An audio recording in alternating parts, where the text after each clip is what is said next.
ಹೆಬ್ಬೆಳಲು Shri Chakramata YouTube channel ವೀಕ್ಷಕರಿಗೆ ನನ್ನ ಹೃತ್ಪೂರ್ವಕ ನಮಸ್ಕಾರಗಳು. ಸುಭಾಷಿತ: ಒಂದೇ ಹೂವು ಎಂದಿಗೂ ಎರಡು ಬಾರಿ ಅರಳುವುದಿಲ್ಲ, ಹಾಗೆಯೇ ಈ ಜನ್ಮ ಮತ್ತೆ ಮತ್ತೆ ಬದುಕುವುದಿಲ್ಲ. ಜೀವನದಲ್ಲಿ ಸಾವಿರಾರು ಜನರು ಸಿಕ್ಕಿರುತ್ತಾರೆ, ಮನಸ್ಸಿಗೆ ಎಲ್ಲರೂ ಇಷ್ಟ ಆಗುವುದಿಲ್ಲ. ಇಷ್ಟ ಆದವರನ್ನು ಒಮ್ಮೆ ಕಳೆದುಕೊಂಡರೆ ಅಂಥವರು ಮತ್ತೆ ಮತ್ತೆ ಸಿಗೋದಿಲ್ಲ. ಅದರಿಂದ ಚೆನ್ನಾಗಿ ಯೋಚನೆ ಮಾಡಿ. ಇಷ್ಟ ಆದವ್ರನ್ನ ಕಳೆದುಕೊಳ್ಳೋದನ್ನು ಸುಲಭ ಅಲ್ಲ, ಕಳೆದುಕೊಂಡ್ರೆ ಮತ್ತೆ ಸಿಗಲ್ಲ.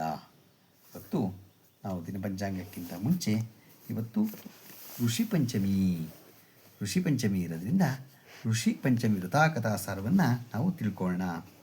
ಪೂರ್ವದಲ್ಲಿ ಶ್ವೇತಾಶ್ವರನೆಂಬ ಹೆಸರುಳ್ಳ ರಾಜನು ಸೃಷ್ಟಿಕರ್ತನಾದ ಬ್ರಹ್ಮನನ್ನು ಕುರಿತು ಕಮಲಾವಾಸನೇ ಕೇಳು, ನಾನು ನಿನ್ನಿಂದ ಅನೇಕ ವ್ರತಗಳನ್ನು ಕೇಳಿ ತಿಳಿದುಕೊಂಡೆನು. ಸಕಲ ಪಾಪ ಪರಿಹಾರಕಾರನಾದ ಯಾವುದಾದರೊಂದು ಉತ್ತಮವಾದ ವ್ರತವನ್ನು ಹೇಳಬೇಕೆಂದು ಕೇಳಿದ ರಾಜನಿಗೆ ಬ್ರಹ್ಮದೇವರು ಋಷಿಪಂಚಮಿ ಎಂಬುದೊಂದು ಉತ್ತಮವಾದ ವ್ರತವುಂಟು. ಇದನ್ನು ಯಾರು ಆಚರಿಸುತ್ತಾರೋ ಅವರು ತಮ್ಮ ಕಷ್ಟಗಳನ್ನೆಲ್ಲ ತಪ್ಪಿಸಿಕೊಂಡು ಸೌಖ್ಯವಾಗಿರುತ್ತಾರೆಂದು, ಅವರಿಗೆ ಎಂದೆಂದಿಗೂ ನರಕವು ಪ್ರಾಪ್ತವಾಗಲಾರದೆಂದು ಹೇಳಿ, ಇದೇ ವಿಚಾರವಾಗಿ ಹಿಂದೆ ನಡೆದಿರುವ ಇತಿಹಾಸವೊಂದನ್ನು ನಿನಗೆ ವಿಸ್ತರಿಸುವನು ಕೇಳು. ಪೂರ್ವದಲ್ಲಿ ವಿದರ್ಭನೆಂಬ ದೇಶದಲ್ಲಿ ಉಂದಕನೆಂಬೊಬ್ಬ ಮುನಿಯು ವಾಸಿಸುತ್ತಿದ್ದನು. ಆ ಮುನಿಗೆ ಸೌಶಲ್ಯಾದಿ ಗುಣಗಳಿಂದ ಕೂಡಿದ ಸುಶೀಲೆ ಎಂಬ ಪತ್ನಿ ಇರುವಳು. ಹೀಗಿರುವಲ್ಲಿ ಒಂದು ಹೆಣ್ಣು ಮಗುವು ಒಂದು ಗಂಡು ಮಗುವು ಆದವು. ಈ ಬ್ರಾಹ್ಮಣನು ತನ್ನ ಸಂಸಾರದೊಂದಿಗೆ ಸುಖವಾಗಿದ್ದನು. ಹೀಗಿರುವಲ್ಲಿ ಮಗನಿಗೆ 7 ವರ್ಷ ವಯಸ್ಸಾಯಿತು. 8ನೇ ವರ್ಷದಲ್ಲಿ ಉಪನಯನ ಸಂಸ್ಕಾರವನ್ನು ಯಥಾವಿಧಿಯಾಗಿ ಮಾಡಿ ಗುರುಕುಲ ವಾಸಕ್ಕಾಗಿ ಸದ್ಗುರುಗಳ ಬಳಿಯಲ್ಲಿ ಬಿಟ್ಟನು. ಈ ಬಾಲಕನಾದರೂ ಗುರುಗಳ ಕಟಾಕ್ಷಕ್ಕೆ ಪಾತ್ರನಾಗಿ ವೇದಾಂಗಗಳಲ್ಲಿಯೂ ಷಟ್ರಂಗಗಳಲ್ಲಿಯೂ ಪೂರ್ವ ಮೀಮಾಂಸಾ ಧರ್ಮಶಾಸ್ತ್ರ ಉತ್ತರ ಮೀಮಾಂಸಾದಿಗಳ ಶಾಸ್ತ್ರಗಳಲ್ಲಿಯೂ ನೀತಿಶಾಸ್ತ್ರಗಳಲ್ಲಿಯೂ ದೊಡ್ಡ ಪಂಡಿತನಾಗಿಯೂ ಗುರುಗಳಿಗೆ ವಿಧೇಯಕನಾಗಿಯೂ ಇದ್ದುಕೊಂಡು ಇದ್ದನು. ತನ್ನ ಮಗಳನ್ನು ಉತ್ತಮ ಕುಲದಲ್ಲಿ ಹುಟ್ಟಿ ವೇದಾಂಗ ಪಾರಂಗತನಾಗತಕ್ಕ ಸದ್ಬ್ರಾಹ್ಮಣನಿಗೂ ಯಥಾವಿಧಿಯಿಂದ ವಿವಾಹವನ್ನು ಮಾಡಿಕೊಟ್ಟಿದ್ದನು. ತನ್ನ ಕುಮಾರನಿಗೂ ಕೂಡ ಅನುರೂಪಳಾಗಿಯೂ ಸತ್ಕುಲ ಪ್ರಸೂತಳಾಗಿಯೂ ಇದ್ದಿರುವ ಕನ್ಯಾರತ್ನವನ್ನು ತಂದು ಮದುವೆ ಮಾಡಿದನು. ಹೀಗಿರುವಲ್ಲಿ ಕಾಲಗತಿಯಿಂದ ಮಗಳಿಗೆ ವೈದ್ಯವ್ಯವು ಪ್ರಾಪ್ತವಾಯಿತು. ಪತಿ ವಿನಿಯೋಗ ದುಃಖವನ್ನು ಮಗಳು ತಡೆಯಲಾರದೆ ದುಃಖ ಸಮುದ್ರದಲ್ಲಿ ಮುಳುಗಿರುವುದನ್ನು ತಂದೆಯು ನೋಡಿ ತಾನು ವ್ಯಸನಕ್ರಾಂತನಾಗಿ ತನ್ನ ಮಗನನ್ನು ಸೊಸೆಯನ್ನು ಅಲ್ಲಿಯೇ ಬಿಟ್ಟು ತಾನು ತನ್ನ ಹೆಂಡತಿಯು ಮತ್ತು ಮಗಳು ಈ 3 ತೀರ್ಥಯಾತ್ರೆ ಹೊರಟು ಗಂಗಾ ನದಿ ತಡೆಯಲ್ಲಿ ವಾಸ ಮಾಡುತ್ತಾ ಕಾಲವನ್ನು ಕಳೆಯುತ್ತಿದ್ದರು. ಅಲ್ಲಿ ಉದಂಕನಾದರೂ ಅನೇಕ ಶಿಷ್ಯರಿಗೆ ವೇದಪಾಠವನ್ನು ಹೇಳಿಕೊಡು ಕಾಲವನ್ನು ನೂಕುತ್ತಲಿದ್ದನು. ಮಗಳಿಗೆ ಉಂಟಾಗತಕ್ಕ ವೈದ್ಯವ್ಯಕ್ಕಾಗಿ ದುಃಖಿಸುತ್ತಿದ್ದನು. ಒಂದಾನೊಂದು ದಿನ ಈ ಬ್ರಾಹ್ಮಣನು ತನ್ನ ಶಿಷ್ಯರಿಗೆಲ್ಲ ವೇದಪಾಠವನ್ನು ಹೇಳಿ ಮನೆಯಲ್ಲಿ ವಿಶ್ರಮಿಸಿಕೊಂಡಿದ್ದನು. ಮಗಳು ಕೂಡ ತನ್ನ ಶುಶ್ರೂಷೆಯ ಮಾಡಿ ಮಲಗಿದಳು. ಶಿಷ್ಯರು ವಿಶ್ರಮಿಸಿಕೊಳ್ಳುತ್ತಿದ್ದರು. ಹೀಗಿರುವಲ್ಲಿ ಒಂದು ದಿನ ರಾತ್ರಿ ಅಕಸ್ಮಾತ್ತಾಗಿ ಆ ಶಿಷ್ಯರು ಗುರುಪುತ್ರಿಯನ್ನು ನೋಡಿದರೆ ಅವಳು ದೇಹವೆಲ್ಲ ಕ್ರಿಮಿ ರಾಶಿಯಾಗಿದ್ದಿತು. ಅವರು ಆ ಕೂಡಲೇ ವಿಚಾರವಾಗಿ ಗುರುಪತ್ನಿಗೆ ಹೋಗಿ ಹೇಳಿದರು. ಆಕೆಯು ಬಂದು ತನ್ನ ಮಗಳ ಕ್ರಿಮಿರಾಶಿಯಾಗಿರುವುದೆಂದು ಕಂಡು ದುಃಖವಾರ್ತೆಯಾಗಿ ಎದೆ ಹೊಡೆದುಕೊಳ್ಳುತ್ತಾ ಈ ಮಗಳನ್ನು ಪಾಚಿ ತಬ್ಬಿಕೊಂಡು ತನ್ನ ಪತಿಯಾದ ಉಂದಕನ ಬಳಿಗೆ ಕರೆದುಕೊಂಡು ಹೋಗಿ ತೋರಿಸಿದರು. ಮತ್ತು ಪತಿಯೇ, ಈ ನಮ್ಮ ಕುವರಿಗೆ ಇಂತಹ ದುರವಸ್ಥೆಯಾಗಲು ಕಾರಣವೇನೆಂದು ಕೇಳಲು ಆ ಬ್ರಾಹ್ಮಣನು ಯೋಚಿಸಿ ತನ್ನ ಸತಿಯೊಂದಿಗೆ ಇಂತೆಂದನು. ಸತೀಮಣಿಯೇ, ಪೂರ್ವದಲ್ಲಿ ಅಂದರೆ 7 ಜನ್ಮಗಳು ಹಿಂದೆ ಈ ನಮ್ಮ ಮಗಳು ಬ್ರಾಹ್ಮಣ ಕುಲದಲ್ಲಿ ಹುಟ್ಟಿ ರಜಸ್ವಾಲೆಯಾಗಿದ್ದರೂ ಕೂಡ ಮನೆಯ ಒಳಗಡೆಯಲ್ಲಿಯೇ ಇದ್ದುಕೊಂಡು ಭಾಂಡಾದಿಗಳನ್ನು ಮುಟ್ಟಿ ಕಾಲವನ್ನು ಕಳೆಯುತ್ತಿದ್ದಳು. ಆದ್ದರಿಂದ ಇವಳು ಸ್ತ್ರೀಯರು ಈ ಜನ್ಮದಲ್ಲಿ ರಾತ್ರಿ ಮಲಗಿರುವ ವೇಳೆಯಲ್ಲಿ ಕ್ರಿಮಿರಾಶಿಯಾಗಿರುತ್ತದೆ. ಸ್ತ್ರೀಯು ರಜಸ್ವಾಲೆಯಾಗಿರುವಾಗ 1ನೇ ದಿನ ಚಂಡಾಲನೆಯೂ 2ನೇ ದಿನ ಬ್ರಹ್ಮಘಾತಕಿಯೂ 3ನೇ ದಿನ ಅಗಸಿಗಿತ್ತಿಯಾಗಿಯೂ ಆಗಿದ್ದು 4ನೇ ದಿನ ಸ್ನಾನವಾದ ನಂತರ ಶುದ್ಧವಾಗುತ್ತಾಳೆ. ಈ ನಮ್ಮ ಕುವರಿಯು ರಜಸ್ವಾಲೆಯಾಗಿದ್ದರೂ ಕೂಡ ಒಳಗಡೆಯೇ ಇದ್ದುಕೊಂಡು ಚಾಂಡಾದಿಗಳನ್ನು ಮುಟ್ಟಿ ಮೈಲಿಗೆಯಿಂದಲೂ ಇವಳು ಅವಸ್ಥೆಯು ಹೀಗಾಯಿತು. ಅಲ್ಲದೆ ಉತ್ತಮವಾದ ವ್ರತ ದರ್ಶನದ ಫಲದಿಂದ ಈ ಜನ್ಮದಲ್ಲಿ ಬ್ರಾಹ್ಮಣ ಕುಲದಲ್ಲಿ ಹುಟ್ಟಿದಳು. ಇದೇ ನಿನ್ನ ಮಗಳ ವೃತ್ತಾಂತವೆಂದು ಉದಂಕನು ಹೇಳಿದನು. ಹೀಗೆಂದು ಹೇಳಿದ ಪತಿಯನ್ನು ಕುರಿತು ಸುಶೀಲೆಯು ಕೇಳುತ್ತಾಳೆ, ಪತಿಯೇ, ನಾನು ಈ ವ್ರತದ ವಿಚಾರವನ್ನು ಕೇಳಬೇಕೆಂದಿರುವೆನು. ನನಗೆ ಈ ವ್ರತದ ವಿಚಾರವನ್ನು ಹೇಳಬೇಕೆಂದು ಪ್ರಶ್ನೆ ಮಾಡಿದಳು. ಆಗ ಉದಂಕನು ತನ್ನ ಸತಿಯೊಡನು ಇಂತೆಂದನು, ಸುಶೀಲೆಯೇ, ಕೇಳು. ಈ ವ್ರತವು ಎಲ್ಲ ವ್ರತಗಳಿಗಿಂತಲೂ ಮೇಲಾದಷ್ಟು ರಜಸ್ವಾಲೆಯಾಗಿ ಉಂಟಾದ ದೋಷವು ಈ ವ್ರತಾಚರಣೆಯಿಂದ ಪರಿಹಾರವಾಗುತ್ತದೆ. ಇದು ಪಾಪ ಪರಿಹಾರಕವಾಗೂ ಸಕಲ ಸೌಭಾಗ್ಯವಂತೂ ಮಾಡತಕ್ಕಂಥ ಆಗಿದೆ. ಸಕಲ ದುಃಖಗಳು ಈ ವ್ರತಾಚರಣೆಯಿಂದ ಪರಿಹಾರವಾಗುತ್ತದೆ. ಸಕಲ ದುಃಖಗಳು ಈ ವ್ರತಾಚರಣೆಯಿಂದ ಮಾಯವಾಗುತ್ತದೆ. ಪೂರ್ವದಲ್ಲಿ ಧರ್ಮರಾಯನು ಶ್ರೀಕೃಷ್ಣನನ್ನು ಕುರಿತು ನೀನು ಈಗ ನನ್ನನ್ನು ಕೇಳಿದಂತೆ ಪ್ರಶ್ನೆ ಮಾಡಲು ಶ್ರೀಕೃಷ್ಣನು ಧರ್ಮರಾಯನನ್ನು ಕುರಿತು ಇಂತೆಂದನೋ, ಚಕ್ರವರ್ತಿಯಾದ ಧರ್ಮನಂದನನೇ, ಋಷಿ ಪಂಚಮಿ ವ್ರತವನೊಂದನ್ನು ಸರ್ವಪಾಪ ಪರಿಹಾರವನಾದ ಈ ವ್ರತಾಚರಣೆಯಿಂದ ಸ್ತ್ರೀಯರು ತಮ್ಮ ಪಾಪಗಳನ್ನೆಲ್ಲ ಪರಿಹರಿಸಿಕೊಳ್ಳುತ್ತಾರೆಂದು ಶ್ರೀಕೃಷ್ಣ ಸ್ವಾಮಿಯು ಹೇಳಿದನು. ಆಗ ಧರ್ಮರಾಯನು ಮತ್ತೆ ಇಂತೆಂದನು, ಕೃಷ್ಣ ಪರಮಾತ್ಮನೇ, ಋಷಿಪಂಚಮಿ ವ್ರತವೇನೆಂದರೆ ಇಂತಹ ಪೂಜಾ ವಿಧಾನವು ಯಾವುದು? ಸ್ತ್ರೀಯರು ಮಾಡಿರ್ತಕ್ಕಂಥ ಅನೇಕ ಪಾಪಗಳನ್ನು ಪರಿಹಾರ ಮಾಡತಕ್ಕಂಥ ಹೀಗೆ ಎಂದು ಕೇಳಲು ಶ್ರೀಕೃಷ್ಣನು ಮತ್ತೆ ಇಂತೆಂದನು, ಕೇಳು ಧರ್ಮತನಯ, ಸ್ತ್ರೀಯರು ಜ್ಞಾನದಿಂದಲೇ ಆಗಲಿ ರಜಸ್ವಾಲಿಯಾಗಿರುವಾಗ ಮನೆಯ ಒಳಗೆ ಇರಬಾರದು, ಮನೆಯ ಹೊರಭಾಗದಲ್ಲಿ ಇರಬೇಕು. ಆಗ ಅವರು ಯಾವ ಗೃಹ ಕಾರ್ಯವನ್ನು ಮಾಡುವುದಕ್ಕೂ ಅರ್ಹರಲ್ಲ. ಭಾಂಡಾದಿಗಳನ್ನು ಮುಟ್ಟಬಾರದು. ಇದಕ್ಕೆ ಕಾರಣವೇನೆಂದರೆ ಪೂರ್ವದಲ್ಲಿ ವೃತಾಸುರನು ಕೊಂದದ್ದರಿಂದ ದೇವೇಂದ್ರನಿಗೆ ಬ್ರಹ್ಮಹತ್ಯಾ ದೋಷವು ಬಂದಿತು. ಈ ಬ್ರಹ್ಮಹತ್ಯಾ ದೋಷವು ಹೇಗೆ ಪರಿಹಾರವಾಗುತ್ತೆಂದು ಇದನ್ನು ಪರಿಹರಿಸಬೇಕೆಂದು ಬ್ರಹ್ಮದೇವನನ್ನು ದೇವೇಂದ್ರನು ಪ್ರಶ್ನೆ ಮಾಡಲು, ಬ್ರಹ್ಮನು ಈ ಬ್ರಹ್ಮಹತ್ಯೆಯನ್ನು 4 ಪಾಲಾಗಿ ವಿಂಗಡಿಸಿ, ಅಗ್ನಿಯೇ ಮೊದಲೇ ಜ್ವಾಲೆಯಲ್ಲಿ, 1ನೇ ಪಾಲನ್ನು ನದಿಗಳಲ್ಲಿ ನೊರೆಯಿಂದ ಕೂಡಿ ಹರಿದು ಬರುವ ಮೊದಲನೇ ಪ್ರವಾಹದಲ್ಲಿ, 2ನೇ ಪಾಲನ್ನು ಪರ್ವತ ಮರಗಳು ಭೂಮಿಯಲ್ಲಿ, 3ನೇ ಪಾಲನ್ನು ಹೆಂಗಸರ ರಜಸ್ಸಿನಲ್ಲಿ, 4ನೇ ಪಾಲನ್ನು ಇಟ್ಟಿದ್ದರಿಂದ ಇಂದ್ರನಿಗೆ ಬ್ರಹ್ಮಹತ್ಯಾ ದೋಷವು ತಪ್ಪಿತು. ಆ ಪಾಪವು ಸ್ತ್ರೀಯರು ರಜಸ್ವಾಲೆಯಾದಾಗ ಬರುವುದು.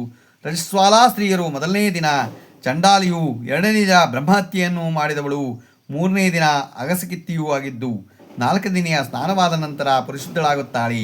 ಜ್ಞಾನದಿಂದಾಗಲಿ ಅಜ್ಞಾನದಿಂದಾಗಲಿ ಯಾವ ಸ್ತ್ರೀಯರು ರಜಸ್ವಾಲಯರಾಗಿ ದೋಷಕ್ಕೆ ಗುರಿಯಾಗುವರೋ ಅಂಥವರು ತದ್ದೋಷ ಪರಿಹಾರಕ್ಕಾಗಿ ಋಷಿಪಂಚಮಿ ವ್ರತವನ್ನು ಆಚರಿಸಬೇಕು. ಇದು ಸಕಲ ಪಾಪಗಳನ್ನು ಪರಿಹರಿಸುವುದು, ಸಕಲ ರೋಗಗಳನ್ನು ತಪ್ಪಿಸುವುದು. ಚಾತುರ್ವರ್ಣದಾದವರು ಈ ವ್ರತವನ್ನು ಆಚರಿಸಬಹುದು. ಹೀಗೆಂದು ಶ್ರೀ ಕೃಷ್ಣಸ್ವಾಮಿಯು ಧರ್ಮರಾಯನಿಗೆ ಹೇಳಿದನು. ಮತ್ತು ಇದೇ ವಿಚಾರನಾದ ಪೂರ್ವ ವೃತ್ತಾಂತವೊಂದನ್ನು ಹೇಳಲು ಉಪಕ್ರಮಿಸುತ್ತಾನೆ. ಧರ್ಮರಾಜನೇ ಕೇಳು. ಪೂರ್ವದಲ್ಲಿ ಕೃತಯುಗದಲ್ಲಿ ಸೇನ ಚಿತ್ತನೆಂಬ ರಾಜಶ್ರೀಯಾದ ದೊರೆಯು ವಿದರ್ಭ ದೇಶವನ್ನು ಆಳುತ್ತಿದ್ದನು. ಈ ರಾಜನು ಚತುರ್ವರ್ಣದವನು ಅವರವರ ಧರ್ಮಗಳಿಗೆ ದೋಷವಿಲ್ಲದಂತೆ ಧರ್ಮ ಮಾರ್ಗಗಳಿಂದ ಪರಿಪಾಲಿಸುತ್ತಾ ಧರ್ಮಾತ್ಮನಾದ ಖ್ಯಾತಿಯು ಪಡೆದನು. ಆ ರಾಜನಿದ್ದ ಊರಿನಲ್ಲಿಯೇ ಚತುರ್ವೇದಗಳಲ್ಲಿಯೂ ಪಾಂಡಿತ್ಯವನ್ನು ಪಡೆದು ಸುಮಿತ್ರನೆಂಬ ಬ್ರಾಹ್ಮಣನು ಸಕಲ ಭೂತ ದಯಾಪಾರನಾಗಿ ಖುಷಿಯಿಂದ ಜೀವಿಸುತ್ತಿದ್ದನು. ಅವನಿಗೆ ಜಯಶ್ರೀ ಎಂಬೊಬ್ಬ ಹೆಂಡತಿ ಇದ್ದಳು. ಅವಳು ಪತಿವ್ರತೆಯ ಶಿರೋಮಣಿಯು, ಸಕಲ ಪ್ರಾಣಿಗಳನ್ನು ಕನಿಕರದಿಂದ ಕಾಪಾಡತಕ್ಕವಳು. ಮಳೆಗಾಲದಲ್ಲಿ ಹೊಲ, ಗದ್ದೆ, ತೋಟ ಮೊದಲಾದವುಗಳನ್ನು ಇವರ ಸಹಾಯದಿಂದ ವ್ಯವಸಾಯದ ಕಸುಬನ್ನು ಮಾಡಿಸತಕ್ಕಂಥ ನಿರ್ವಂಚನೆಯಿಂದ ಗೃಹ ಕಾರ್ಯಗಳನ್ನು ಜರುಗಿಸುತ್ತಿದ್ದಳು. ರಜಸ್ವಾಲಿಯಾಗಿರುವಾಗಿಯೂ ಇವಳು ತನ್ನ ಮನೆಯ ಕೆಲಸವನ್ನು ಇತರರಿಗೆ ಬಿಡದೆ ಅಪನಂಬಿಕೆಯಿಂದ ತಾನೇ ಮಾಡುತ್ತಾ ಮನೆಯ ಭಾಂಡಾದಿಗಳನ್ನು ಮುಟ್ಟುತ್ತಿದ್ದಳು. ಹೀಗೆ ಕಾಲವನ್ನು ಕಳೆಯುತ್ತಾ ಕೊನೆಗೂ ಮೃತಪಟ್ಟಳು. ಈಕೆಯು ಪತಿಯೂ ಕೂಡ ದೈವ ವಂಶದಿಂದ ಕಾಲವಾದನು. ಇವರಿಬ್ಬರು ಮೃತರಾದ ಬಳಿಕ ಈಕೆಯು ತನ್ನ ಮಾಡಿದ ಪಾಪಕೃತ್ಯಕ್ಕಾಗಿ ಹೆಣ್ಣು ನಾಯಿಯ ಜನ್ಮವನ್ನು, ಈಕೆಯು ಪತಿಯು ರಜಸ್ವಾಲೆಯ ಸಂಪರ್ಕ ದೋಷದಿಂದ ಎತ್ತಿನ ಜನ್ಮವನ್ನು ಪಡೆದನು. ಧರ್ಮಾತ್ಮನೆಯ, ಇವರಿಬ್ಬರೂ ಬೇರೆ ಬೇರೆ ಪಶು ಯೋನಿಯಲ್ಲಿ ಹುಟ್ಟಿದ್ದರೂ ಕೂಡ ಪೂರ್ವಜನ್ಮ ಸಂಸ್ಕಾರದ ಸ್ಮರಣೆಯಿಂದ ತಮ್ಮ ಮಗನ ಮನೆಯಲ್ಲಿಯೇ ವಾಸ ಮಾಡುತ್ತಿದ್ದರು. ಸುಮತಿ ಎಂಬ ಹೆಸರುಳ್ಳ ಅವರು ಮಗನು ತಾಯಿ ತಂದೆಗಳ ಮತಿಗೆ ಪ್ರತಿ ಹೇಳದೆ ಧರ್ಮಾತ್ಮನಾಗಿರುವಲ್ಲಿ ಒಂದಾನದಿಂದ ತಮ್ಮ ತಂದೆಯ ಶ್ರಾದ್ದವು ಬಂದು ತನ್ನ ಸತಿಯಾದ ಚಂದ್ರಮತಿಯನ್ನು ಕುರಿತು ಇಂತೆಂದನು, ನನ್ನ ಮನಸ್ಸಿನಿಂದ ಇಚ್ಛೆಯಂತೆ ನಡೆಯತಕ್ಕ ಸತಿಮಣಿಯೇ, ಇಂದು ನಮ್ಮ ತಂದೆಯ ಶ್ರಾದ್ದ ದಿನ. ಆದ್ದರಿಂದ ಭಕ್ಷ್ಯಭೋಜಾದಿಗಳನ್ನೆಲ್ಲ ಭಕ್ತಿಯಿಂದ ಮಾಡು. ಈ ದಿನ ಬ್ರಾಹ್ಮಣರಿಗೆ ಸುಖವಾಗಿ ಭೋಜನವನ್ನು ಮಾಡಿಸಬೇಕು. ಹೀಗೆಂತೂ ಆಜ್ಞಾಪಿಸಿದನು. ಚಂದ್ರಮತಿಯು ಪತಿಯ ಅಪ್ಪಣೆಯಂತೆ ಅಡುಗೆಯನ್ನು ಮಾಡಿದಳು. ಆದರೆ ಇವಳಿಗೆ ಗೊತ್ತಿಲ್ಲದೆ ಪಾಯಸದ ಪಾತ್ರೆಯಲ್ಲಿ ಒಂದು ಹಾವು ವಿಷವನ್ನು ಕಾರಿತು. ಇದು ಯಾರಿಗೂ ತಿಳಿಯದು. ನಾಯಿಯು ಇದನ್ನು ನೋಡಿ ವಿಷಮಿಶ್ರಿತ ಪಾಯಸವನ್ನು ತಿಂದ ಬ್ರಾಹ್ಮಣರು ಮೃತರಾಗುತ್ತಾರೆಂದು ಹೆದರಿ ಆ ಪಾಯಸದ ಪಾತ್ರೆಯನ್ನು ಮುಟ್ಟಿಬಿಟ್ಟಿತು. ಅಡಿಗೆಯಲ್ಲಿ ಮೈಲಿಗೆ ಆಯಿತೆಂದು ಅದನ್ನೆಲ್ಲ ಬಿಟ್ಟು ಬೇರೆ ಅಡಿಗೆಯನ್ನು ಚಂದ್ರಮತಿಯು ಮಾಡಿದಳು. ಪಾಯಸದ ಪಾತ್ರೆಯನ್ನು ಮುಟ್ಟಿದ್ದರಿಂದ ಆ ನಾಯಿಗೆ ಕೊಳ್ಳಿಯನ್ನು ತೆಗೆದುಕೊಂಡು ಅದರಿಂದ ಒಡೆದಳು. ಬೇರೆ ಅಡಿಗೆಯಿಂದ ಯಥಾವಿಧಿಯಾಗಿ ಶ್ರಾದ್ದ ಕಾರ್ಯವನ್ನು ಮಾಡಿದರು. ಬ್ರಾಹ್ಮಣರು ಊಟವಾದ ಮೇಲೆ ಹೊರಗಡೆ ಎಂಜಲೆಯನ್ನು ಕೂಡ ಹಾಕಲಿಲ್ಲ. ಇದರಿಂದ ನಾಯಿಗೆ ತಿಂಡಿಯೇ ಇಲ್ಲವಾಯಿತು. ಅನಂತರ ರಾತ್ರಿ ಆ ನಾಯಿಯು ತನ್ನ ಪತಿಯಾದ ಎತ್ತಿನ ಸಮೀಪಕ್ಕೆ ಬಂದು ಎಂತೆಂದಳು, ಪತಿಯೇ, ಇಂದು ನನಗೆ ಆಹಾರವಿಲ್ಲ, ಹಸಿವು ಬಹಳವಾಗಿದೆ. ಇಂದು ಶ್ರಾದ್ದ ದಿನವಾದ್ದರಿಂದ ಮಗನ ಅಡಿಗೆ ಮಾಡಿಸುವಲ್ಲಿ ಪಾಯಸದ ಪಾತ್ರೆಯಲ್ಲಿ ಒಂದು ಹಾವು ಅವರಿಗೆ ಗೋಚರವಾಗದಂತೆ ವಿಷವನ್ನು ಕಾರಿಬಿಟ್ಟಿತು, ಹೊರಟು ಹೋಯಿತು. ಇದನ್ನು ಬ್ರಾಹ್ಮಣರು ತಿಂದರೆ ಪ್ರಾಣಾಪಾಯ ಉಂಟು ಎಂದು ತಿಳಿದು ನಾನು ಅದನ್ನು ಮುಟ್ಟಿ ಬಿಟ್ಟೆನು. ಪಾಕವು ಮೈಲಿಗೆಯಾಯಿತೆಂದು ಕೋಪದಿಂದ ಮೈ ಮುರಿಯುವಂತೆ ನನ್ನನ್ನು ಹೊಡೆದರು. ಬ್ರಾಹ್ಮಣರು ಊಟವಾದ ಬಳಿಕ ಉಚ್ಚಿಷ್ಟವನ್ನು ಹೊರಗೆ ಬಿಸಾಡಲಿಲ್ಲ. ಆದ್ದರಿಂದ ನನಗೆ ಆಹಾರವೇ ಇಲ್ಲವೇ? ನನಗೆ ಬಿದ್ದ ಏಟಿಗೂ ಬಾಧೆಯನ್ನು ತಡೆಯಲಾರದೆ ಏನು ಮಾಡಬೇಕೆಂದು ಕೇಳಿದ. ಸತಿಯನ್ನು ಕುರಿತು ಆ ಎತ್ತು ಹೇಳಿತು, ಸತಿಯೇ ಕೇಳು, ನಾನು ಪೂರ್ವದಲ್ಲಿ ಪಾಪ ಮಾಡಿದ್ದೇವೆ.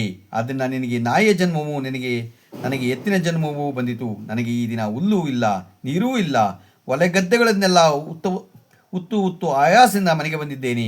ಆಹಾರವೇ ಇಲ್ಲ. ನಾವು ಪಾಪಿಷ್ಟರಾದ್ದರಿಂದ ಶ್ರಾದ್ದದಲ್ಲಿ ಕೊಟ್ಟ ಆಹಾರವೂ ನಮಗೆ ದೊರೆಯದು ಹೋಯಿತು. ಹೀಗೆಂದು ತಮ್ಮಲ್ಲಿಯೇ ಹೇಳಿಕೊಂಡು ದುಃಖಿಸುತ್ತಲೂ ಇದ್ದವು. ಹೀಗೆಂದು ಹೇಳಿ ಧರ್ಮರಾಯನು ಕುರಿತು ಮತ್ತೆ ಇಂತೆಂದನು, ಕೇಳಿ ಧರ್ಮನಂದನ, ರಾತ್ರಿಯ ಕಾಲದಲ್ಲಿ ಆ ಎತ್ತು ನಾಯಿಗಳು ಮೇಲೆ ಹೇಳಿದಂತೆ ಮನುಷ್ಯ ಮಾವೇಶೆಯಿಂದ ಮಾತುಗಳನ್ನು ಆಡುತ್ತಲಿರುವುದನ್ನು ಆ ಸುಮತಿಯು ಕೇಳಿಕೊಂಡು ಇವರು ತನ್ನ ತಾಯಿ ತಂದೆಗಳೆಂದು ತಿಳಿದು ದುಃಖಕ್ರಾಂತಳಾಗಿ ಬೆಳಗಾಗುತ್ತಲೇ ಆ ಎತ್ತು ನಾಯಿಗಳು ಆಹಾರವನ್ನು ಕೊಟ್ಟು ಇವರಿಗೆ ಬಂದಿರುವ ತೊಂದರೆಯನ್ನು ಹೀಗೆ ನಿವಾರಣೆಯಾಗುತ್ತದೆ ಎಂದು ಚಿಂತಿಸುತ್ತಾ ಅರಣ್ಯವನ್ನು ಹೊಕ್ಕು ಅಲ್ಲಿ ಸಪ್ತ ಋಷಿಗಳ ದರ್ಶನ ಮಾಡಿ ಆ ಮುನಿಗಳನ್ನು ದೀರ್ಘದಂಡ ನಮಸ್ಕಾರದಿಂದ ತೃಪ್ತಿಪಡಿಸಿ ತನ್ನ ದುಃಖವನ್ನು ಅವರೊಂದಿಗೆ ಹೀಗೆ ವಿಜ್ಞಾಪಿಸಿಕೊಂಡನು. ಮಹನೀಯರಾದ ಋಷಿವರ್ಯರೇ, ನಮ್ಮ ತಾಯಿ ತಂದೆಗಳು ಯಾವ ಪಾಪಕೃತ್ಯಗಳಿಂದಲೂ ಎತ್ತು ನಾಯಿಗಳ ಜನ್ಮವೋ ಪಡೆದು ದುಃಖಿಸುತ್ತಿರುವರೋ ಈ ಪಾಪ ಜನ್ಮವು ಹೋಗಿ ಮುಕ್ತಿ ಉಂಟಾಗಬೇಕಾದರೆ ಯಾವ ಪುಣ್ಯಕಾರ್ಯವನ್ನು ಮಾಡಬೇಕು? ಹೀಗೆಂದು ಸುಮತಿಯು ಆ ಋಷಿಗಳನ್ನು ಪ್ರಶ್ನೆ ಮಾಡಿದನು. ಆಗ ಋಷಿವರ್ಯರಲ್ಲಿ ಸರ್ವಕಪನೆಂಬೊಬ್ಬ ಮುನಿರಿಂದ್ರನು ಕರುಣಾಕಟಾಕ್ಷದಿಂದ ಸುಮತಿಯನ್ನು ನೋಡಿ ಅವನ ತಾಯಿ ತಂದೆಗಳನ್ನು ಮುಕ್ತರಾಗುವ ಮಾರ್ಗಗಳನ್ನು ನಿರೂಪಿಸಿದನು. ಆಗ ಸುಮತಿಯು ಕೇಳುತ್ತಾಳೆ, ಮುನಿನಾಥ, ನಮ್ಮ ಮಾತಾಪಿತೃಗಳಿಗೆ ಎತ್ತು ನಾಯಿಗಳ ಜನ್ಮವೂ ಬರಲು ಅವರು ಯಾವ ಪಾಪವನ್ನು ಮಾಡಿರುತ್ತಾರೆ? ಅವರಿಗೆ ಈ ನೀಚ ಜನ್ಮವು ಹೋಗಿ ಮುಕ್ತಿ ಉಂಟಾಗಬೇಕಾದರೆ ಯಾವ ಪುಣ್ಯಕಾರ್ಯವನ್ನು ಮಾಡಬೇಕು? ಹೀಗೆಂದು ಪ್ರಾರ್ಥಿಸುತ್ತಲಿರುವ ಸುಮತಿಯನ್ನು ನೋಡಿ ಸಪ್ತ ಋಷಿಗಳು ಹೇಳಿದರೋ, ಕೇಳೇ ಸುಮತಿಯೇ, ನೀನು ತಾಯಿಯಾದರೋ ಪೂರ್ವಜದಲ್ಲಿ ಚಿಕ್ಕ ವಯಸ್ಸಿನಲ್ಲಿ ಆಗಿರುವಾಗ ತಾನು ಋತುವಾಗಿರತಕ್ಕದ್ದು ತನಗೆ ಗೊತ್ತಾಗಿದ್ದರೂ ಕೂಡ ಮನೆಯೊಳಗೆಲ್ಲ ಓಡಾಡುತ್ತಿದ್ದ ಕಾರಣ ಅವಳು ಈ ಜನ್ಮದಲ್ಲಿ ನಾಯಿಯಾಗಿ ಹುಟ್ಟಿದಳು.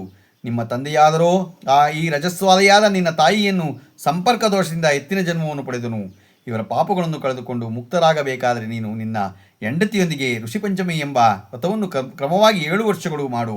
ಪ್ರಾರಂಭದಲ್ಲಿಯೇ ಆಗಲಿ, ಮಧ್ಯದಲ್ಲಿಯೇ ಆಗಲಿ ಅಥವಾ ಕೊನೆಯಲ್ಲೇ ಆಗಲಿ ಧನಲೋಪವಿಲ್ಲದಂತೆ ಉದ್ಯಾಪನೆಯನ್ನು ಮಾಡತಕ್ಕದ್ದು. ಈ ವ್ರತವನ್ನು ಮಾಡುವಾಗ ಕಾಡಿನಲ್ಲಿ ಬೆಳೆದ ಕಂದ ಮೂಲ ಫಲಗಳನ್ನೇ ತಿನ್ನಬೇಕು ಅಥವಾ ತೃಣಧಾನ್ಯದ ಆಹಾರದಿಂದಲೇ ತೃಪ್ತಿಯನ್ನು ಹೊಂದಬೇಕು. ಕೃಷಿ ಮಾಡಿ ಬೆಳೆದ ಪದಾರ್ಥಗಳನ್ನು ತಿನ್ನಲಾಗದು. ಕಾಡಿನಲ್ಲಿ ತಾನಾಗಿಯೇ ಬೆಳೆದ ಧಾನ್ಯಾದಿಗಳನ್ನು ತಿಂದು ಋಷಿಚರ್ಯೆಯಿಂದಿರುತ್ತಾ ಈ ವ್ರತವನ್ನು ಆಚರಿಸಬೇಕು. ಇದನ್ನು ಮಾಡತಕ್ಕವರು ಭಾದ್ರಪದ ಮಾಸದಲ್ಲಿ ಶುದ್ಧ ಪಂಚಮಿಯ ದಿನ ಗಂಗಾದಿ ಪುಣ್ಯತೀರ್ಥಗಳಲ್ಲಿ ಮಿಂದು ಉತ್ತರಾಣಿಯ ಕಡ್ಡಿಗಳಿಂದ ಹಲ್ಲುಗಳನ್ನುಜ್ಜಿಕೊಂಡು ಪ್ರಾರಂಭದಲ್ಲಿ ಮೊದಲು ವನಸ್ಪತಿಯ ಪ್ರಾರ್ಥನೆಯನ್ನು ಮಾಡಬೇಕು. ಅದು ಹೇಗೆಂದರೆ, ಓ ವನಸ್ಪತಿಯೇ, ನನಗೆ ಆಯುಸ್ಸನ್ನು, ಬಲವನ್ನು, ಕೀರ್ತಿಯನ್ನು, ಪುತ್ರ ಪೌತ್ರಾದಿಗಳನ್ನು, ಬ್ರಹ್ಮ ಜ್ಞಾನಾದಿಗಳನ್ನು ಕೊಡಬೇಕೆಂದು ಮಂತ್ರವನ್ನು ಹೇಳುತ್ತಾ ಮುಖ ದುರ್ಗಂಧವನ್ನು ನಾಶ ಮಾಡಿಕೊಂಡು ಶುದ್ಧಿಗೋಸ್ಕರವಾಗಿ ದೇಹ ಪರಿಶುದ್ಧತೆಗಾಗಿ ನಾನು ಹಲ್ಲುಗಳನ್ನುಜ್ಜಿಕೊಳ್ಳುವೆನೆಂದು ಹೇಳಿ ಭಗವಂತನನ್ನು ಕೀರ್ತಿಸುತ್ತಾ ಗೋಮಯ ಮೃತ್ತಿಕಾದಿಗಳನ್ನು ಗಂಗಾದಿ ಪುಣ್ಯತೀರ್ಥಗಳನ್ನು ಸ್ಮರಿಸುತ್ತಾ 360 ಸಲ ಸ್ನಾನವನ್ನು ಮಾಡಬೇಕು. 360 ಸಲ ಸ್ನಾನವನ್ನು ಮಾಡಬೇಕು. ವ್ರತ ಮಾಡತಕ್ಕ ಪುರುಷನಾಗಲಿ ಸ್ತ್ರೀಯೇ ಆಗಲಿ ಆ ಬಳಿಕ ಮಡಿ ಬಟ್ಟೆಗಳನ್ನುಟ್ಟು ನಿತ್ಯ ಕರ್ಮಗಳನ್ನು ಮುಗಿಸಿಕೊಂಡು ಅಗ್ನಿಹೋತ್ರ ಶಾಂತಿಯನ್ನಾಗಲಿ ಶುದ್ಧಿ ಮಾಡಿ ಅಲ್ಲಿ ರಂಗವಲ್ಯಾದಿಗಳಿಂದ ಅಲಂಕಾರವನ್ನು ಮಾಡಿ ಒಂದು ಪೀಠವನ್ನು ಹಾಕಿ ಅದರ ಮೇಲೆ ಗೋಧಿ, ಅಕ್ಕಿ, ಎಳ್ಳು ಇವನ್ನು ಹಾಕಿ ವಸ್ತ್ರ, ಪ್ರತಿಮೆ, ಫಲ ಇವುಗಳನ್ನು ಕಲಶಕ್ಕೆ ಸೇರಿಸಿ ನದಿಗಳ ಕಲ್ಲುಗಳನ್ನು ಆ ಕಲಶಗಳಿಗೆ ಹಾಕಿ ಕಶ್ಯಪಾದಿ ಸಪ್ತಋಷಿಗಳು ಅರುಂಧತಿ, ಅಗಸ್ತ್ಯ ಇವರನ್ನು ಬೇರೆ ಬೇರೆಯಾಗಿ ಮೊದಲು ಧ್ಯಾನವಾನಗಳಿಂದ ಅವ್ರನ್ನ ಪೂಜೆ ಮಾಡಬೇಕು. ಪೂಜಿಸಿ ಧೂಪ, ದೀಪ, ನೈವೇದ್ಯ, ತಾಂಬೂಲಾದಿಗಳನ್ನು ಆಧರಿಸಿ ಅರ್ಘ್ಯ ಪ್ರದಾನ ಮಾಡಿ ನಾನಾ ಪ್ರಕಾರವಾದ ನೈವೇದ್ಯ ಮಂತ್ರಗಳಿಂದ ಸ್ತುತಿಸಬೇಕು. ಈ ರೀತಿಯ ಋಷಿ ಪಂಚಮಿಯ ವ್ರತವನ್ನು ಮಾಡತಕ್ಕದ್ದು ಎಂದು ರಜ್ಸ್ವಾಲೆಯ ಸಂಪರ್ಕದ ದೋಷವನ್ನು ಹೋಗಲಾಡಿಸುತ್ತದೆ ಎಂದು ಸುಮತಿಗೆ ಹೇಳಿದರು. ಆಗ ಸುಮತಿಯು ತನ್ನ ಮನೆಗೆ ಬಂದು ಋಷಿ ಪ್ರೋಕ್ತನಾದ ಈ ವ್ರತವನ್ನು ಭಕ್ತಿಯಿಂದ ಮಾಡಿ ಉದ್ಯಾಪನೆಯನ್ನು ನೆರವೇರಿಸಿ ಇದರ ಫಲವನ್ನು ತನ್ನ ತಾಯಿ ತಂದೆಗಳಿಗೆ ದಾರಿ ಎರೆದನು. ಧರ್ಮರಾಯನೇ ಕೇಳು. ಆ ಬಳಿಕ ಸುಮತಿಯು ಮಾಡಿದ ವ್ರತ ಪುಣ್ಯ ಪ್ರಭಾವದಿಂದ ತಾಯಿಗೆ ನಾಯಿಯೋ ಜನ್ಮವು ಹೋಗಿ ದೇವತಾಯೋಗ್ಯವಾದ ದೇಹಕಾಂತಿಯನ್ನು ತಾಳಿ ಉತ್ತಮವಾದ ವಸ್ತ್ರಾಭರಣಗಳಿಂದ ಅಲಂಕರಿಸಿಕೊಂಡು ಸ್ವರ್ಗವನ್ನು ಹೊಂದಿದಳು. ಆ ಸುಮತಿಯು ತಂದೆಯಾದರೂ ಆ ವ್ರತದ ಮಹಾತ್ಮೆಯಿಂದ ಎತ್ತಿನ ಶರೀರವನ್ನು ಕಳೆದುಕೊಂಡು ದೇವತಾಯೋಗ್ಯವಾದ ಶರೀರವನ್ನು ತಾಳಿ ದಿವ್ಯಾಭರಣ ವಸ್ತ್ರಾದಿಗಳಿಂದ ಧರಿಸಿ ವಿಮಾನದೊಳು ಕುಳಿತು ಸ್ವರ್ಗಲೋಕವನ್ನು ಐದಿದನು. ಕೇಳು ಧರ್ಮರಾಯನೇ, ಈ ಋಷಿಪಂಚಮಿ ವ್ರತಾಚರಣೆಯಿಂದ ವಾಕ್ಕರ್ಯಗಳಿಗೆ ಸಂಬಂಧಿಸಿದ ಪಾಪಗಳೆಲ್ಲವೂ ಪರಿಹಾರವಾಗುತ್ತದೆ. ಸಕಲ ವಿಧವಾದ ವ್ರತಾಚರಣೆಯಿಂದ ಯಾವ ಫಲವನ್ನು ಪಡೆಯಬಹುದೆಂದು, ಸಕಲ ತೀರ್ಥಗಳಿಂದ ಯಾವ ಪುಣ್ಯವನ್ನು ಹೊಂದಬಹುದೆಂದು, ಅನೇಕ ದಾನಗಳನ್ನು ಮಾಡಿದರೆ ಯಾವ ಫಲವುಂಟೋ ಅಂತಹ ಸಕಲ ಪುಣ್ಯಗಳು ಈ ಋಷಿಪಂಚಮಿ ವ್ರತಾಚರಣೆಯಿಂದ ಫಲಿಸುತ್ತದೆ. ಈ ವ್ರತವನ್ನು ಆಚರಿಸತಕ್ಕ ಸ್ತ್ರೀಯರು ಸಕಲ ಸೌಖ್ಯಗಳನ್ನು ಪಡೆಯುವರು. ಈ ಲೋಕದಲ್ಲಿ ಅಷ್ಟೈಶ್ವರ್ಯಗಳನ್ನು ಪಡೆದು ಅನಂತರ ಪರಲೋಕದಲ್ಲಿ ಶಾಶ್ವತವಾದ ಮುಕ್ತಿಯನ್ನು ಪಡೆಯಬಹುದು. ಧರ್ಮರಾಜನೇ, ನಿನ್ನ ಇಷ್ಟಾನುಸಾರ ಈ ವ್ರತವನ್ನು ನಿನಗೆ ಹೇಳುವೆನು. ಈ ವ್ರತವನ್ನು ಮಾಡತಕ್ಕವರು, ಕಥೆಯನ್ನು ಕೇಳತಕ್ಕವರು ಮೋಕ್ಷವನ್ನು ಪಡೆಯುತ್ತಾರೆ. ಇದು ವ್ರತಗಳನ್ನೆಲ್ಲ ಅತ್ಯುತ್ತಮವಾದ ಹೀಗೆಂದು ಕೃಷ್ಣನು ಧರ್ಮರಾಯನಿಗೆ ಹೇಳಿದ. ಋಷಿಪಂಚಮಿ ವ್ರತ ಕಥೆಯನ್ನು ಬ್ರಹ್ಮನು ಶ್ವೇತಾಶ್ವನೆಂಬ ಮಹಾರಾಜನಿಗೆ ತಿಳಿಸಿದನೆಂದು ಋಷಿ ಪಂಚಮಿ ವ್ರತ ಕಥೆ ಇಲ್ಲಿಗೆ ಮುಗಿಯುತ್ತೆ. ನೋಡ್ದ ಎಷ್ಟು ಇದರಲ್ಲಿ ಋಷಿ ಪಂಚಮಿನಲ್ಲಿ ಎಷ್ಟು ತಿಳ್ಕೋಬಹುದಾದ ಒಂದು ಕಥೆ ಇದೆ. ಮತ್ತು ತಿಳ್ಕೋಬೇಕು, ನಾವು ಹೊರತುಕೋಬೇಕು ಅಷ್ಟೇನೇನೆ. ಇದನ್ನೆಲ್ಲ ಯಾರೂ ಜಾಸ್ತಿ ಒತ್ತಾಯ ಮಾಡೋಂಗಿಲ್ಲ. ಅದನ್ನು ಅವರವ್ರು ತಿಳ್ಕೊಂಡ್ರೆ ಸಾಕು. ಇವತ್ತು ನಾವು ದಿನಪಂಚಾಂಗವನ್ನು ತಿಳ್ಕೊಳ್ಳೋಣ. ದಿನಾಂಕ 28/8/2025 ಗುರುವಾರ, ಶ್ರೀ ವಿಶ್ವಾವಸು ನಾಮ ಸಂವತ್ಸರ, ದಕ್ಷಿಣಾಯನ ಭಾದ್ರಪದ ಮಾಸ, ವರ್ಷ ಋತು ಶುಕ್ಲಪಕ್ಷ, ತಿಥಿ ಪಂಚಮಿ, ಹಗಲು 3:22, ನಕ್ಷತ್ರ ಚಿತ್ತೆ, ಬೆಳಿಗ್ಗೆ 7:43, ಮಳೆ ಮಖ 4ನೇ ಪಾದ. ಇವತ್ತು ಋಷಿ ಪಂಚಮಿ ಹೇಳಿದಾಗೆ ಸಪ್ತ ಋಷಿಗಳನ್ನ ಜ್ಞಾಪಿಸ್ಕೊಳ್ಳಿ. ಸಪ್ತ ಋಷಿಗಳಿಗೆ ನಮಸ್ಕಾರ ಮಾಡು, ಕೇಳ್ಕೊಳ್ಳಿ ಏನು ಬೇಕು. ರಾಹುಕಾಲ 1:58ರಿಂದ 3:31 ತನಕ ಇದೆ. ಉಳಿಕ ಕಾಲ 9:19ರಿಂದ 10:52 ತನಕ ಇದೆ. ಯಮಗಂಟ ಕಾಲ 6:12ರಿಂದ 7:46 ತನಕ. ಯಮಗಂಟ ಕಾಲ 6:12ರಿಂದ 7:46 ತನಕ ಇದೆ. ಇವತ್ತು ಯಾರು ಹುಟ್ಟುಹಬ್ಬ ಆಚರಿಸ್ಕೊಂತಿದ್ರು, ಮದುವೆಯಾದ ದಂಪತಿಗಳು ವಾರ್ಷಿಕೋತ್ಸವ ಆಚರಿಸ್ಕೊಂತಿರೋರಿಗೆ ನಮ್ಮ ಹೆಬ್ಬಳಲು ಶ್ರೀ ಚಕ್ರಮಾತಾ ಯೂಟ್ಯೂಬ್ ಚಾನಲ್ ಕಡೆಯಿಂದ ಶುಭಕಾಮನೆಗಳನ್ನು ತಿಳಿಸ್ತೀವಿ. ದೇವರವರಿಗೆ ಆಯಸ್ಸು, ಆರೋಗ್ಯ, ಐಶ್ವರ್ಯ ಎಲ್ಲ ಕೊಟ್ಟು ಕಾಪಾಡಲಿ. ನಮ್ಮ ಹೆಬ್ಬಳಲು ಶ್ರೀ ಚಕ್ರಮಾತಾ ಯೂಟ್ಯೂಬ್ ಚಾನಲ್ ಯಾರು ಸಬ್ಸ್ಕ್ರೈಬ್ ಆಗಿರು, ದಯಮಾಡಿ ಸಬ್ಸ್ಕ್ರೈಬ್ ಆಗಿ, ಲೈಕ್ ಕೊಡಿ. ಇದು ನಿಮ್ಮದೇ ಚಾನಲ್ ಆಗಿರೋದ್ರಿಂದ ನಮ್ಮ ಲಿಂಕನ್ನು ಬೇರೆ ಕಡೆ ಫಾರ್ವರ್ಡ್ ಮಾಡಿ. ಇವತ್ತು ಋಷಿಪಂಚಮಿಯ ಶುಭಾಶಯಗಳನ್ನ ಎಲ್ಲರಿಗೂ ನಮ್ಮ ಹೆಬ್ಬಳಲು ಶ್ರೀ ಚಕ್ರಮಾತಾ ಯೂಟ್ಯೂಬ್ ಚಾನಲ್ ಕಡೆಯಿಂದ ತಿಳಿಸ್ತೀವಿ. ಎಲ್ಲರಿಗೂ ನಿಮಗೆ ದೇವರು ಆಯಸ್ಸು, ಆರೋಗ್ಯ, ಐಶ್ವರ್ಯ ಎಲ್ಲ ಕೊಟ್ಟು ಕಾಪಾಡಲಿ ಅಂತಲೂ ನಮ್ಮ ಹೆಬ್ಬಳಲು ಶ್ರೀ ಚಕ್ರಮಾತಾ ಕೇಳ್ಕೊಳುತ್ತೆ. ಒತ್ತಾಯವಾಗಿ ನಿಮ್ಮನ್ನೆಲ್ಲ ಕೇಳ್ಕೊಳುತ್ತೆ. ದೇವ್ರ ಭಗವಂತನನ್ನು ಎಲ್ಲರಿಗೂ ಒಳ್ಳೆಯದಾಗಲಿ. ನೀವು ಎಲ್ಲರೂ ಋಷಿಪಂಚಮಿಯಲ್ಲಿ ಎಲ್ಲೆಲ್ಲಿ ಮಾಡ್ತಾರೋ ಭಾಗವಹಿಸಿ. ನಮಸ್ಕಾರಗಳು, ನಮಸ್ಕಾರಗಳು, ನಮಸ್ಕಾರಗಳು.